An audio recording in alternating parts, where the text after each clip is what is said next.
Big change is coming to pet stores across New York State. Starting December 15th, it will be illegal for pet stores to sell dogs and cats and rabbits. This new law is aimed at cracking down on unethical breeding practices. And CBS 6's Brianna Stuparty joins us live in the studio to tell us more about it. Bree? Liz, the goal of this legislation, known as the Puppy Mill Pipeline Act, is twofold. It aims to curb the demand for animals bred in large-scale breeding operations like puppy mills, while encouraging more adoptions from rescues and shelters. Animal advocates are celebrating the change, but pet store owners argue it's putting their business at risk. December 15th is a day many animal rights advocates have been waiting years for.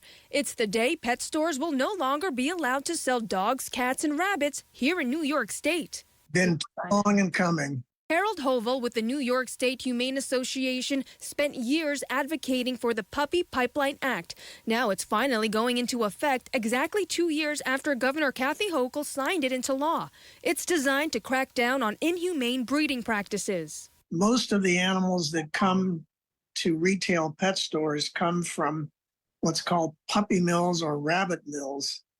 These are places where dogs are sort of confined in cages pretty much all their lives, their useful lives, and then kind of thrown away when they're not useful anymore. It's going to prevent some of the cruelty going on in these industrial puppy mills and rabbit mills. Instead of selling animals, the law also encourages pet stores to partner with shelters and rescues to promote adoptions. Pet stores are allowed to charge rescue groups fees for using their space to showcase adoptable pets.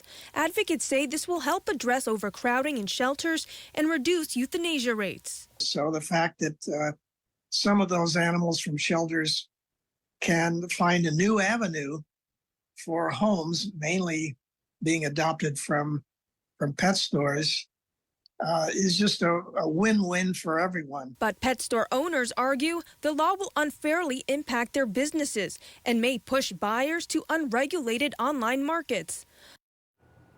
Last week, pet store owners downstate filed a lawsuit arguing that the law will force them out of business without evidence that the ban will improve the welfare of animals. They're seeking a court order to stop the law from going into effect. Pet stores caught selling dogs, cats, and rabbits after December 15th can face penalties of up to $1,000 per violation.